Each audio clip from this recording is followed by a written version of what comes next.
शाम 5 बजे की हर बड़ी खबर देख रहा है इंडिया मेरे साथ। नमस्कार, आप सभी के साथ मैं हूं मलिका मल्होत्रा। आइए शुरू करते हैं आज के सफर को। मिडिल ईस्ट में जंग का आज 7वां दिन है। ना जंग रुकी है और ना धार कम हुई है। एक तरफ से इजराइल और अमेरिका दोनों मिलकर ईरान को दहलाने में जुटे हैं, तो दूसरी तरफ ईरान अपने दम पर समूचे मिडिल ईस्ट को दहला रहा है, रुला रहा है। दोनों तरफ के अब तक 1300 से ज्यादा लोग मारे गए हैं, जिनमें 1200 से ज्यादा अकेले ईरान से है। इस जंग में अब तक हजारों मिसाइलें चलाई जा चुकी हैं, हजारों ड्रोन से हमला किया जा चुका है। हर तरफ बड़े पैमाने पर नुकसान हो रहा है। आलम यह है कि कोई भी ऐसा मिनट नहीं बीत रहा जब मिडिल ईस्ट की जमीन बारूद की गंध से बच जाए। हर आता मिनट बर्बादी का नया ब्लूप्रिंट तैयार कर देता है।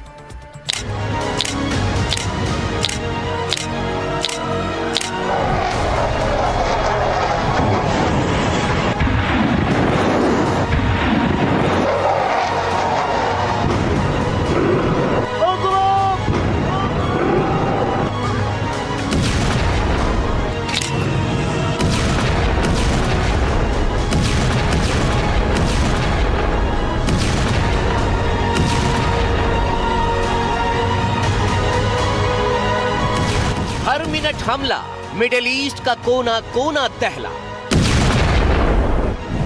यानी हर एक मिनट मिडिल ईस्ट पर भारी। हर एक मिनट मिडिल ईस्ट टुकड़े टुकड़े तबाह हो रहा।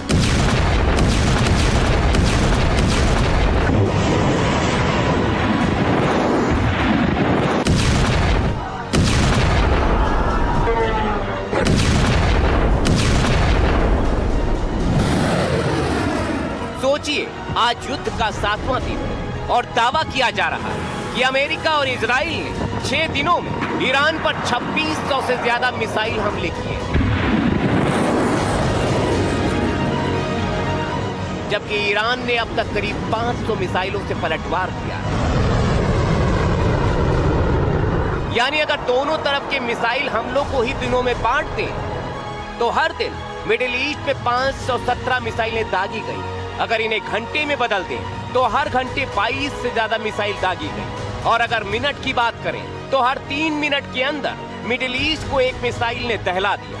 वहीं हर दिन 3.5 मिनट के अंदर ईरान पर एक मिसाइल से हमला हो रहा है।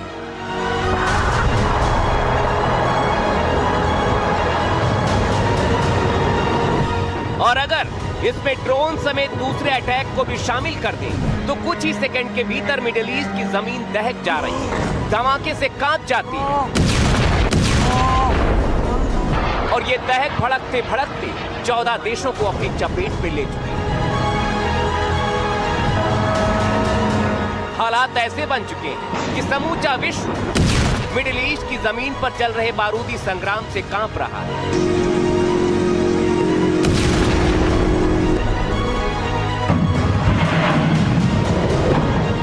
मिसाइल हमले, एयर स्ट्राइक और जवाबी कार्रवाई की धमकियों ने पूरे इलाके में अस्थिरता और चिंता का माहौल बना दिया है।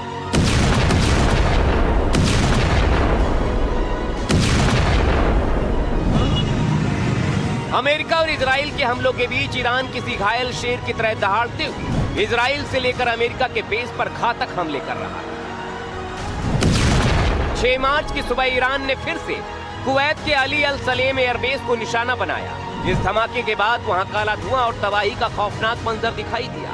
ये बेस अमेरिकी वायुसेना के 386वें एयर एक्सपेडिशनरी विंग का ठिकाना है। इन हमलों के चलते और इलाके में बढ़ती असुरक्षा की वजह से कुवैत सिटी में अमेरिकी दूतावास ने अपना कामकाज निलंबित कर दिया है। ये तस्वीरें आप देख सकते हैं। ड्रोन गिरने के बाद विस्फोट की आवाज सुनाई दी, धमाके के बाद आग का गुबार और फिर पूरे इलाके में धुआं धुआं। संयुक्त अरब अमीरात भी ईरान के भारी हमले झेल रहा है। ईरान की बैलिस्टिक मिसाइलें और ड्रोन्स ने सीधे दुबई और अबू धाबी के ऐसे इलाकों को निशाना बनाया है जहां टूरिस्ट भर भर कर रहते हैं। ये दुबई के रिहायशी इलाके में ईरान के हमले की सबसे ताजा तस्वीरें हैं। लग्जरी होटल से लेकर एयरपोर्ट तक कुछ नहीं छोड़ा। जायद इंटरनेशनल एयरपोर्ट के पास भी धमाके सुने गए। एयरपोर्ट ने यात्रियों को केवल कंफर्म बुकिंग होने पर ही आने की सलाह दी है। अल दफ्रा एयरबेस के पास एक ड्रोन को मार गिराया गया, जिसके मलबे से 6 लोग घायल हुए। दुबई इंटरनेशनल एयरपोर्ट के पास ड्रोन हमले की वजह से टर्मिनल 3 को खाली कराना पड़ा और फिलहाल एयरपोर्ट बंद है। दुबई में अमेरिकी दूतावास के पास एक ड्रोन गिरने से आग लग गई। वहीं इजराइल पर ईरान क्लस्टर बम से हमला कर रहा है। उसकी ताजा तस्वीरें एनडीटीवी के कैमरे में भी कैद हुई हैं। ये क्लस्टर बम जहां गिरते हैं वहां तबाही मच जाती है।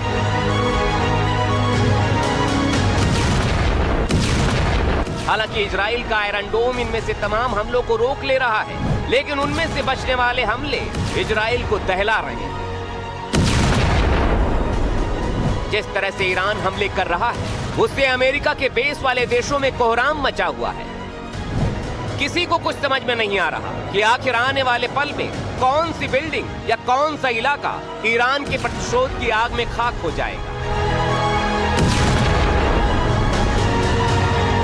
वहीं इजराइल ने भी ईरान के 200 से ज्यादा ठिकानों पर बमबारी की है। राजधानी तेहरान में जमहूरी एवेन्यू, डिप्लोमेटिक पुलिस सेंटर और आजादी स्पोर्ट कॉम्प्लेक्स जैसी जगहों के पास विस्फोट और भारी नुकसान की खबरें आ रही हैं। इजरायली सेना ने ईरान के वायु रक्षा प्रणालियों, मिसाइल लॉन्चर और सैन्य बुनियादी ढांचे को तबाह करने का दावा किया।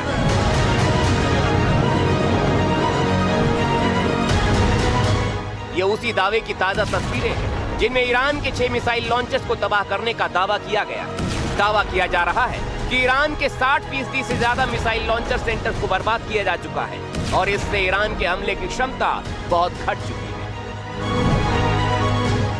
दूसरी तरफ अमेरिका ने ईरान के खिलाफ ऑपरेशन एपिक फ्यूरी को तेज करते हुए फिर से B-2 बॉम्बर्स का इस्तेमाल शुरू कर दिया है। ट्रंप की हवाई सेना ईरान के कोने कोने में हर उस जगह पर B-2 बॉम्बर्स का इस्तेमाल कर रही है जहां पर उसे ईरान की सेना, उसके हथियार या फिर खामेनेई से जुड़े लोगों के होने की आशंका है।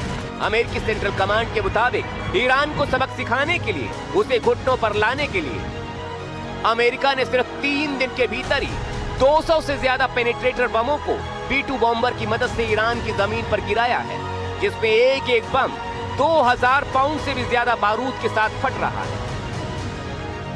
ये पेनिट्रेटर बम जिस जगह भी गिरते हैं वहां का समूचा भूगोल बदल जाता है। हमारी वायु शक्ति हमें ये ताकत देती है कि हम ईरान के अहम ठिकानों पर जबरदस्त ताकत और लंबी दूरी से हमला कर सकें। मसलन पिछले 72 घंटों में अमेरिका के बम वर्षक विमानों ने ईरान के भीतर, खासकर तेहरान के आसपास लगभग 200 ठिकानों पर हमले किए हैं और सिर्फ 1 घंटे में अमेरिकी B-2 बम वर्षकों ने दर्जनों 2000 पाउंड वाले शक्तिशाली बम गिराए, जो जमीन के अंदर छिपाए गए बैलिस्टिक मिसाइल लॉन्चर्स को निशाना बनाने के लिए डिजाइन किए गए थे। आखिर मिडिल ईस्ट का अंजाम क्या हो? क्योंकि ना ईरान पीछे हट रहा है और ना ही इजराइल और अमेरिका पैर पीछे खींच रहे हैं। ये एक्शन डराने वाला है, क्योंकि जैसे जैसे ये युद्ध बढ़ेगा, सिर्फ मिडिल ईस्ट ही नहीं, दुनिया के तमाम देश इस युद्ध की तपिश से झुलस जाएंगे। तेल अवीव से आदित्य राज कौल के साथ ब्यूरो रिपोर्ट, एनडीटीवी इंडिया।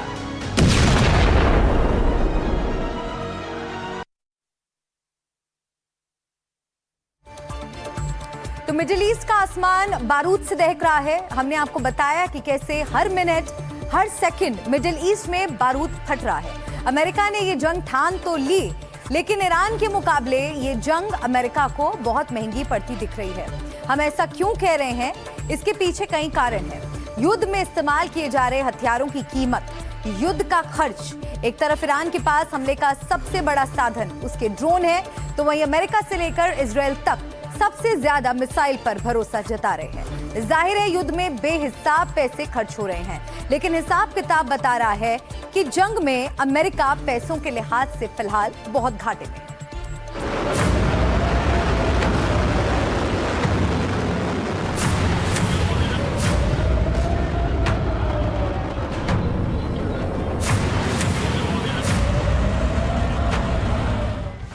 हर मिनट, हर सेकंड बारूदी प्रहार हो रहा है।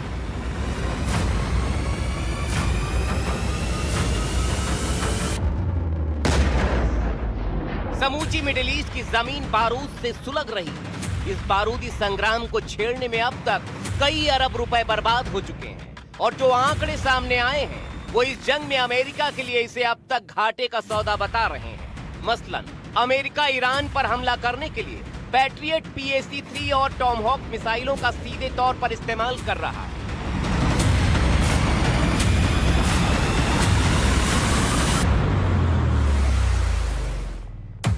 इनमें से एक पैट्रियट मिसाइल की कीमत करीब 34 करोड़ रुपए होती है, जबकि टॉमहॉक मिसाइल का हाईटेक वर्जन करीब 20 करोड़ तक में बनता है। वहीं अटैक करने के लिए ईरान आमतौर पर अपने शाही ड्रोन का इस्तेमाल कर रहा है, जिसकी कीमत सिर्फ और सिर्फ 32 लाख रुपए के करीब पड़ती है।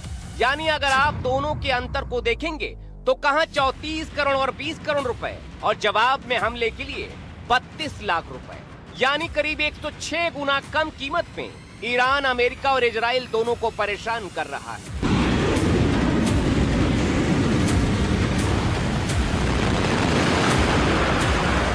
अब सोचिए, आंकड़े कहते हैं कि अमेरिका और इजराइल ने ईरान पर हमले के लिए अब तक करीब 2600 मिसाइल से हमले किए हैं। इनमें से बहुत सी मिसाइल को रोकने और हमलों के लिए ईरान ने सजील मिसाइल का इस्तेमाल किया। अगर आंकड़े देखें तो जहां अमेरिका की एक पैट्रियट मिसाइल का हमला 34 करोड़ रुपए बर्बाद कर देता है, वहीं ईरान की सजील मिसाइल से हमले में सिर्फ 5 करोड़ रुपए खर्च होते हैं। यानी यहाँ भी 7 गुना ज्यादा खर्च करके अमेरिका हमले कर रहा है। इतना ही नहीं, ईरान ने अपने 32 लाख वाले शाहेद ड्रोन से मिडिल ईस्ट में अमेरिका की आंख माने जाने वाले थार्ड मिसाइल बैटरी के रडार सिस्टम पर अटैक किया, जिससे वो तबाह हो गया। अमेरिकी एयर डिफेंस पर यह इकलौता हमला नहीं था। जानकारी के मुताबिक संयुक्त अरब अमीरात में भी 2 जगहों पर ऐसे ही रडार सिस्टम वाली बिल्डिंग्स पर हमला हुआ। इस हमले से अमेरिका को कम से कम $1.1 बिलियन यानी करीब 9,000 करोड़ रुपए का नुकसान हुआ है।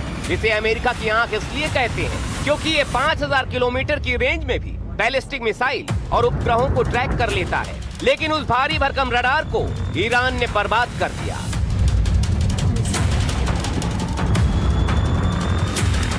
यानी मिडिल ईस्ट में अमेरिका की आंख को फोड़ डाला। आंकड़े कहते हैं कि अमेरिका को ईरान से युद्ध में हर दिन 1 बिलियन यानी करीब 9100 करोड़ रुपए से ज्यादा खर्च करने पड़ रहे हैं। इस तरह से अमेरिका ने सिर्फ 6 दिन में ही करीब 55,000 करोड़ रुपए खर्च कर डाले हैं। यानी हर घंटे ईरान युद्ध में अमेरिका 382 करोड़ रुपए खर्च कर रहा है। इसके अलावा यूनिवर्सिटी ऑफ पेंसिल्वेनिया के मुताबिक जिस तरह से जंग बढ़ती जा रही है, अमेरिका को 19 लाख करोड़ रुपए से भी ज्यादा का नुकसान हो सकता है। तो अब ये माना जा रहा है कि डोनाल्ड ट्रंप ने ईरान युद्ध में आहुति तो दे दी है, लेकिन अब इस जंग से निकलना और इस भारी भरकम खर्च से बच पाना उनके लिए बहुत बड़ी चुनौती बन गया है। इससे वो कैसे बचेंगे, कैसे निपटेंगे, फिलहाल हालात कुछ भी इशारा नहीं कर रहे हैं। Bureau report, NDTV India. और इस बीच युद्ध से जुड़ी एक बड़ी खबर आपको बता दें, इजरायली एयरफोर्स ने तेहरान में अंडरग्राउंड मिलिट्री बंकर को तबाह करने का वीडियो जारी किया है। यह हमला 27 से 28 फरवरी की रात को हुआ था। 50 इजरायली लड़ाकू विमानों ने बमबारी की। ईरान के लीडरशिप कंपाउंड के नीचे था बंकर। ईरानी नेतृत्व का सुरक्षित इमरजेंसी एसेट था, जिसे तबाह किया गया। राजीव रंजन मेरे सहयोगी इस खबर पर हमारे साथ जुड़ गए हैं। तेहरान में अंडरग्राउंड मिलिट्री बंकर तबाह करने की जो तस्वीरें राजीव आई हैं, दर्शकों को दिखाइए। देखिए, ये इजरायली डिफेंस फोर्सेस ने वीडियो जारी किया है और खमनेई का जो अंडरग्राउंड जो बंकर हुआ करता था, और वहाँ देखिए किस तरह से तबाह हुआ है। और यहाँ पर 1 नहीं, 2 नहीं, 10 नहीं, बल्कि 50 फाइटर जो दुनिया के सबसे बेहतरीन और खतरनाक फाइटर माने जाते हैं, उससे मिसाइल यहाँ पर दागे गए। B-2 बॉम्बर से लेके F-18 का इस्तेमाल हुआ है, F-15 का E का इस्तेमाल हुआ है, F-16 का इस्तेमाल हुआ है। और जितने मिसाइल बॉम्ब, जिसको 2000 पाउंड के अगर बॉम्ब इस पर गिराए जाए, तो ये जो बंकर, जो पूरा जो इलाका जो होता है, पूरा तहस नहस।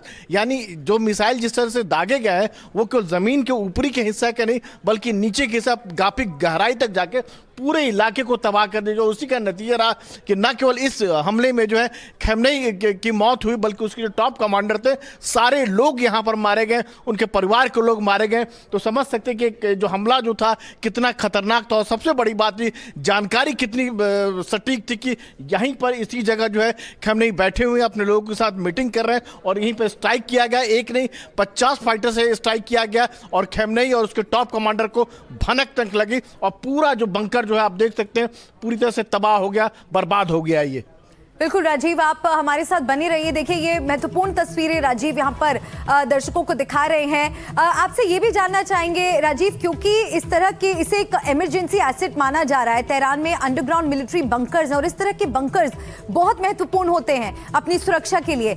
अब बंकर्स को निशाना बनाना और इस तरह से तबाही की जो तस्वीरें सामने आई हैं, क्या संदेश दिया जा रहा है? देखिए, साफ संदेश है कि ईरानी नेतृत्व को संभवतः इस बात का आभास नहीं रहा होगा कि इस तरह के स्ट्राइक होगा। और सबसे बड़ी बात, जो सटीक जानकारी जिसको कह सकते हैं कि इजराइल और अमेरिका को इस बात की सटीक जानकारी थी कि यहीं पर जो बंकर जो है जमीन के नीचे कई फीट गहराई तक यहाँ बाकायदा मीटिंग हो रही है और एक्यूरेट जानकारी। और बॉम्ब जिस तरह के, जिससे स्मार्ट बॉम्ब थे, क्लस्टर बॉम्ब थे, कि जो जमीन के नीचे गहराई तक अगर कोई भी छुपा हो, कोई मीटिंग कर रहा हो तो पूरा उस इलाके को बर्बाद कर देता है, तस न कर दिया, यानी बचने की जीरो संभावना होती है। तो आप ये समझिए कि कितनी सटीक जानकारी थी और उसी सटीक हिसाब से मिसाइल या बॉम्ब यहां पर फायर किए गए और जिसका नतीजा ये रहा है कि पूरा इलाका जो है, वीडियो से अगर देखें तो जमीन का ऊपरी हिस्सा नहीं बल्कि जमीन के नीचे का जो गहराई का जो बंकर है वो पूरी तरह से तबाह हो गया और यहां पर किसी के भी बचने की संभावना न के बराबर थी। बिल्कुल, और पूरे विश्व को अपनी ताकत का एहसास कराने के मकसद से इस तरह की वॉर सिचुएशन में तस्वीरें जारी की जाती हैं। जैसा कि राजीव भी आपको तस्वीरें दिखा रहे हैं कि ये एक इमरजेंसी एसेट है ईरान का और इस तरह के जो बंकर्स होते हैं वो वॉर टाइम में बहुत महत्वपूर्ण होते हैं ये ठिकाने। जैसा कि राजीव ने बताया कि कोई मीटिंग करनी हो तो इस तरह के बंकर्स में जाकर के मीटिंग की जाती है। छिपने के लिए ये एक अहम ठिकाना होता है और जिस प्रिसीजन के साथ अटैक किया गया है, यानी कि सटीकता आप देखिए, इस बंकर को तबाह किया गया है जिसकी तस्वीरें सामने आई हैं। ये ताज़ा तस्वीरें हैं जो हम आपको दिखा रहे हैं। ये जो जंग इस वक्त चल रही है वो विध्वंसक होती जा रही है। दोनों ओर से जो कार्रवाई है वो तेज हो रही है, लेकिन इस बीच ये तस्वीरें जो जारी की जाती हैं वो एक बड़ा संदेश देने की कोशिश करती हैं कि किस तरह से यहाँ पर हम दुश्मन को या सामने वाले पक्ष को नुकसान पहुंचाने की कोशिश कर रहे हैं, हम कितने सक्षम हैं।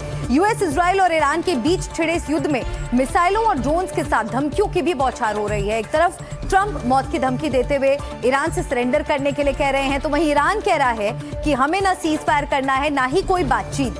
अमेरिका का प्लान ए हो या प्लान बी, हम सब फेल कर देंगे।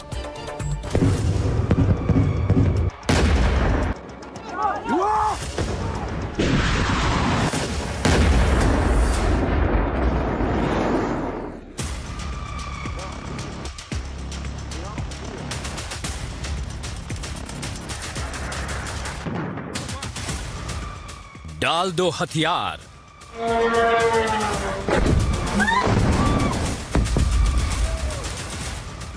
ट्रंप की ईरान को धमकी।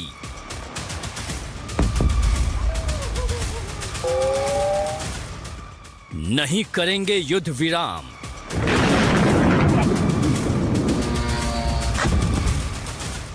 ईरान की अमेरिका को चेतावनी।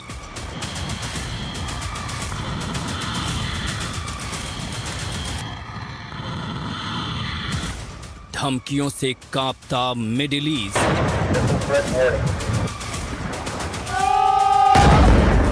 अमेरिका और इजराइल के लगातार हमलों के बावजूद ईरान के तेवर नरम नहीं पड़े हैं। ईरान के विदेश मंत्री अब्बास अराघची ने कहा है, अमेरिका से ना तो सीज फायर होगा और ना ही कोई डायलॉग। अमेरिकी ब्रॉडकास्टर एनबीसी के साथ एक इंटरव्यू में ईरानी विदेश मंत्री ने अमेरिका के साथ किसी भी बातचीत से इनकार कर दिया है। उन्होंने साफ कहा कि अमेरिका से 2 बार बातचीत की गई, लेकिन बातचीत के बीच में उन्होंने ईरान पर हमला कर दिया। ऐसे में अमेरिका के साथ फिर से बातचीत की कोई वजह नहीं दिखती है। हम युद्ध विराम की मांग नहीं कर रहे। अमेरिका के साथ बातचीत करने का भी मतलब नहीं। हमने उनके साथ 2 बार बातचीत की। हर बार बातचीत के बीच में ही उन्होंने हमला किया। हमारी तरफ से युद्ध विराम का कोई अनुरोध नहीं। हम ना ही अमेरिका के साथ बातचीत करेंगे। हमने उन्हें ऐसा कोई संदेश नहीं भेजा है।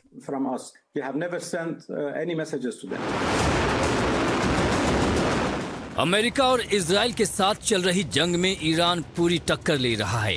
मिसाइलों की बौछार कर रहा है, उन देशों में हमले कर रहा है जहां अमेरिकी सैन्य ठिकाने हैं। इस बीच ईरान के विदेश मंत्री ने अपनी मिसाइलों की क्वालिटी की भी तारीफ की और कहा कि पिछली लड़ाइयों से हमने बहुत कुछ सीखा है। ईरान किसी भी हालात के लिए तैयार है, यहां तक कि जमीनी हमले के लिए भी।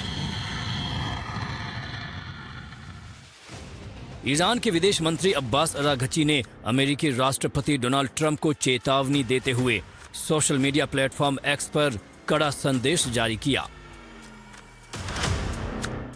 ट्रंप का प्लान ए पूरी तरह फेल हो गया, अब ट्रंप का प्लान बी भी फेल हो जाएगा। हम किसी भी जमीनी हमले का सामना करने के लिए पूरी तरह से तैयार हैं।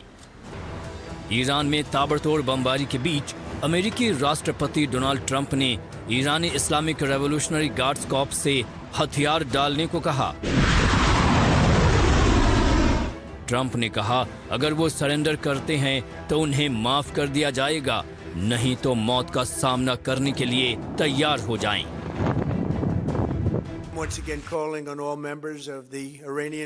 मैं एक बार फिर IRGC को कह रहा हूं, अपने हथियार डाल दो, वो सभी मारे जाएंगे।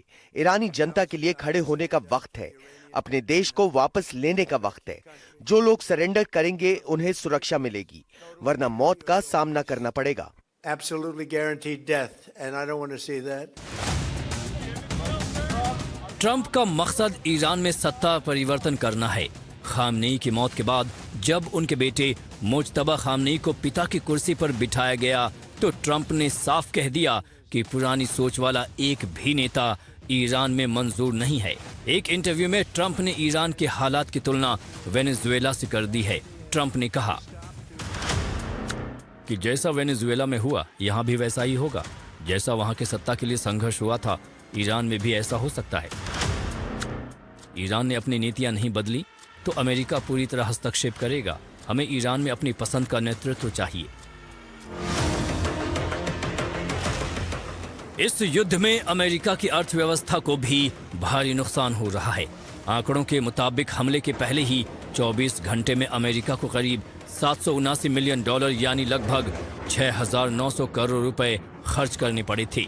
अमेरिकी राष्ट्रपति डोनाल्ड ट्रंप ने संकेत दिए हैं कि ये युद्ध 1 महीने तक खिंच सकता है। अगर ऐसा हुआ तो ये खर्च कई लाख करोड़ रुपए तक पहुंच जाएगा।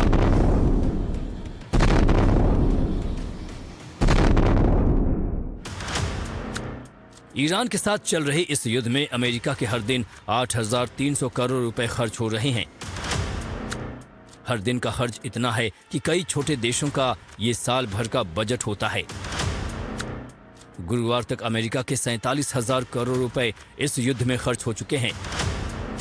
अगर ये युद्ध 1 महीने तक चला तो अमेरिका के 18 लाख करोड़ रुपए खर्च हो जाएंगे।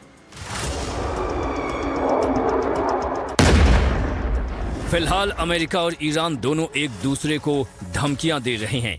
ईरान बिल्कुल भी ट्रंप की चेतावनियों को नहीं मान रहा है और लगातार जवाबी हमले कर रहा है। सीज फायर से भी ईरान ने इनकार कर दिया है, तो वहीं ट्रंप ईरान को हथियार डालने की धमकी दे रहे हैं।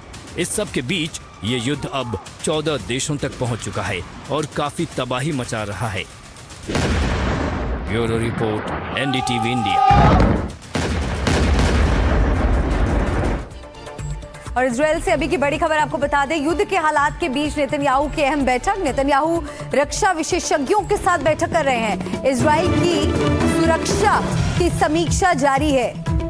तो युद्ध के हालात इस वक्त बने हुए हैं, दोनों ओर से हमले हो रहे हैं, ईरान भी जवाबी कार्रवाई कर रहा है। इस बीच समीक्षा बैठक हो रही है और नेतन्याहू रक्षा विशेषज्ञों के साथ ये बैठक कर रहे हैं। इजराइल की सुरक्षा को लेकर समीक्षा की जा रही है। तो इजराइल से अभी की बड़ी खबर मिल रही है। युद्ध के हालात के बीच नेतन्याहू की ये अहम मीटिंग हो रही है। डिफेंस एक्सपर्ट्स के साथ नेतन्याहू की ये मीटिंग हो रही है। कुछ देर पहले ही ये मीटिंग शुरू हुई है और इस मीटिंग में आगे की रणनीति पर माना जा रहा है कि चर्चा की जा रही है। ईरान जिस तरह से जवाबी हमले कर रहा है, जो कार्रवाई कर रहा है, उसको लेकर क्या आगे का रोड मैप है, क्या तैयारी है, इन सभी बिंदुओं पर इस बैठक में चर्चा हो रही है। युद्ध के हालात के बीच नेतन्याहू की यह अहम बैठक। नेतन्याहू अपने रक्षा विशेषज्ञों के साथ बैठक कर रहे हैं। इजराइल की सुरक्षा की समीक्षा जारी है। राजीव रंजन, मेरे सहयोगी इस बड़ी खबर पर हमारे साथ जुड़ गए हैं और क्या जानकारी इस बैठक से जुड़ी राजीव मिल रही है? देखिए, जो बैठक चल रही है बहुत अहम चल रही है और जंग का 7वां दिन है और जिस तरह से इजराइल और अमेरिका ने उम्मीद किया था उससे कहीं ज्यादा, जिसको कह सकते हैं कि ईरान जो है पलटवार कर रहा है, जिस तरह से जो अपने ड्रोन और मिसाइल पावर का इस्तेमाल कर रहा है। और हालांकि इजराइल की बात करें तो उनका जो सबसे बड़ा टारगेट था कि जो खमेनी को मार गिरा, उस टारगेट को अचीव कर लिया। और जो दूसरा टारगेट है कि वहां के रिजीम को चेंज करना, वो अभी तक संभव नहीं हो पाया। हालांकि जितने टॉप कमांडर हैं उन सबको जो है इजराइल की बात करें, अमेरिका की बात करें, उन्होंने मार गिरा है। लेकिन जिस तरह से पलटवार कर रहा है ईरान, जो पलटवार कर रहा है, खासतौर से जो इजराइल की बात करें और जो खाड़ी देशों में जो अमेरिकन बेस है, उससे थोड़ी स्थिति जो है काफी ज्यादा कह सकते हैं कि एक इनको सोचने पर विवश होना पड़ रहा है। और जिस तरह से ईरान ड्रोन का इस्तेमाल कर रहा है और उसको बचाने के लिए एयर डिफेंस सिस्टम का, जिसे थार्ड या पेट्राइट के बारे इस्तेमाल कर रहा है, तो काफी महंगा पड़ रहा है। बिल्कुल, और इस युद्ध का दायरा भी जिस तरह से राजीव अब बढ़ता चला जा रहा है, इस बात को लेकर भी ईरान जिस तरह से फिक्र दे रहा है, ट्रंप की धमकियों का ईरान पर असर नहीं हो रहा है और ईरान जवाबी हमले कर रहा है। शायद इसकी उम्मीद इजराइल और अमेरिका ने नहीं की थी। बहुत शुक्रिया राजीव आपका इस पूरी जानकारी के लिए।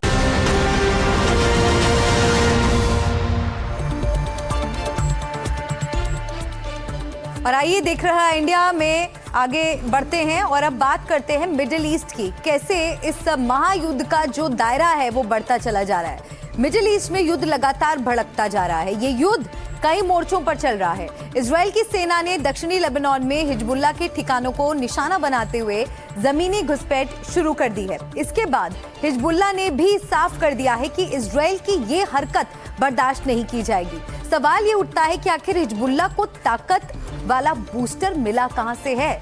कौन है हिजबुल्लाह का मौजूदा बैकअप पार्टनर?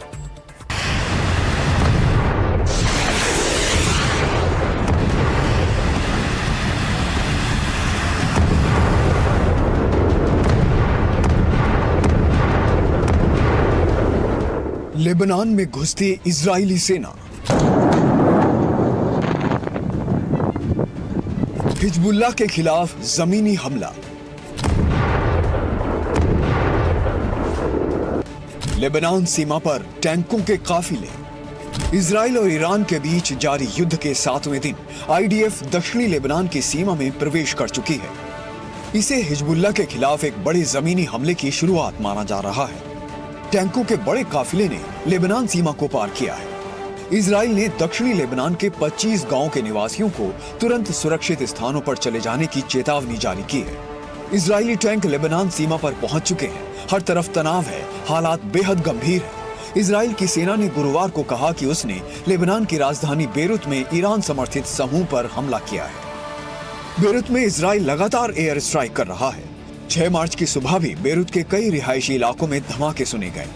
बेरूत के दहिये में हिजबुल्लाह के मुख्यालय और 10 ऊंची इमारतों पर हमला किया गया। आईडीएफ ने दावा किया है कि हमले में हिजबुल्लाह के सैन्य बल प्रबंधन कमांडर जैद अली जुमा को मार गिराया गया है। गुरुवार को इजराइल ने घनी आबादी वाले बेरूत के दक्षिणी उपनगरों पर सिलसिलेवार हमले किए। बेरूत में यातायात ठप हो गया क्योंकि इजराइल की सेना ने निवासियों को अपनी जान बचाने और तुरंत अपने घर खाली करने के निर्देश दिए थे। इस नोटिस के बाद घबराए हुए निवासी भागने की कोशिश कर रहे थे, तभी बेरूत में हमले शुरू हो गए। हिजबुल्लाह ने सोमवार को पहली बार इजराइल पर मिसाइल और ड्रोन से हमला किया। इसके जवाब में इजराइल ने दक्षिणी लेबनान और बेरूत के उपनगरों पर बमबारी की। इस जंग में लेबनान में 123 लोगों की जान जा चुकी है। हिजबुल्लाह ने इन हमलों को लेकर साफ चेतावनी दी है कि बिना जवाब दिए नहीं छोड़ा जाएगा। हिजबुल्लाह की कहानी ये है कि दक्षिणी लेबनान पर हिजबुल्लाह का प्रभुत्व है। हिजबुल्लाह दुनिया के सबसे शक्तिशाली मिलिशिया में से एक है। इजराइल को खत्म करना हिजबुल्लाह का मकसद है। अमेरिकी ताकतों के खिलाफ लड़ना मकसद। 1993 में उत्तरी इजराइल पर हमला किया। इजराइल ने ऑपरेशन अकाउंटेबिलिटी शुरू किया। हिजबुल्लाह आज भी ईरान के लिए खड़ा है। फिलहाल इजराइल ने हिजबुल्लाह पर हवाई हमले के साथ साथ जमीनी हमले भी शुरू कर दिए हैं और हिजबुल्लाह ने चेतावनी दी है कि वो इसके खिलाफ लड़ाई लड़ेगा और डटकर इसका जवाब देगा। Bureau report, NDTV India. Middle east इस वक्त भारी तबाही से जूझ रहा है। ड्रोन से हमले हो रहे हैं, सायरन बज रहे हैं, मिसाइलों की बौछार हो रही है। हालात ये है कि हर मिनट यहाँ मिसाइलें दागी जा रही हैं। अमेरिका ने सिर्फ 3 दिनों में 800 मिसाइलें दाग दी और अब यूक्रेन से मदद मांग रहा है। लेकिन ईरान के पास इतने हथियार कहां से आए और अब तक ये अमेरिका के सामने कैसे टिका हुआ है?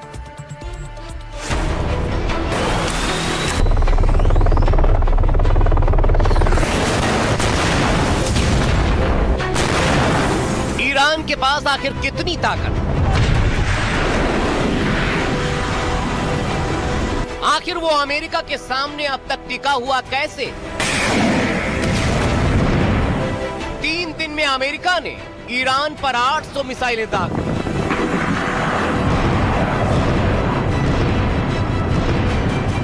हर 1 मिनट में 1 मिसाइल।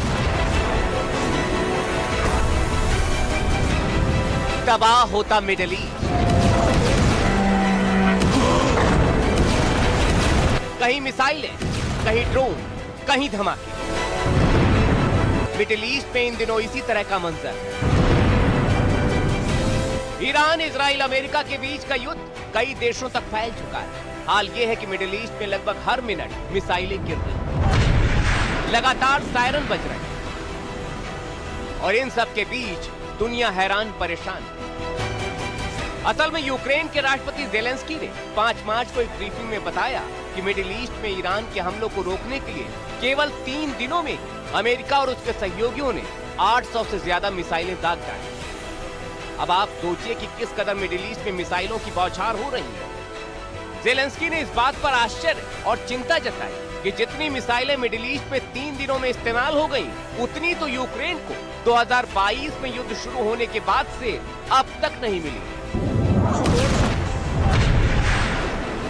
दरअसल अमेरिका ने ईरान के शाहेद ड्रोन से निपटने के लिए यूक्रेन से तकनीकी विशेषज्ञता और मदद मांगी। इसी दौरान जेलेंस्की ने यह बात कही कि मिडिल ईस्ट में 3 दिनों में 800 से ज्यादा मिसाइलें दागी जा रही। अब अमेरिका ने यूक्रेन से मदद मांगी। इस पर जेलेंस्की ने कहा कि मिडिल ईस्ट में 3 दिनों में 800 से ज्यादा मिसाइलें दागी गई।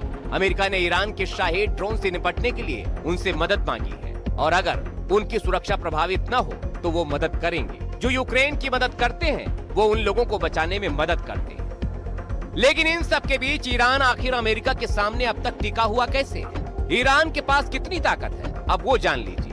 3000 से ज्यादा बैलिस्टिक मिसाइलें हैं, जिनमें फतेह 1, फतेह 2 जैसी हाइपरसोनिक मिसाइलें हैं। ईरान के पास 1 लाख से 1.5 लाख तक घातक ड्रोन है। एक आंकड़ों के मुताबिक ईरान के पास लड़ाई के लिए 286 युद्धक विमान, 160 हेलीकॉप्टर और भारी भरकम ड्रोन सेना है, जिनकी असल संख्या का पता किसी को नहीं। ईरान को बहुत पहले से ही पता है कि इजराइल की मदद से अमेरिका उस पर कभी भी बहुत बड़ा हमला कर सकता है और इसीलिए जानकार मानते हैं कि ईरान पिछले 20 साल से युद्ध की तैयारी में उतरा हुआ था। उसे अंदाजा था कि कभी भी कुछ ऐसा हो सकता है और इसीलिए माना जा रहा है कि उसके बहुत से हथियार अभी भी अदृश्य हैं और उन्हीं की भनक पर अमेरिका जगह जगह B-2 बॉम्बर से हमला कर रहा है ताकि उनकी ताकत घटाई जा सके। शायद अपनी 20 साल वाली उसी तैयारी के दम पर ही ईरान के पास वो आत्मविश्वास है जिसके दम पर वो अभी भी मैदान में डटा हुआ है। Bureau report, NDTV India.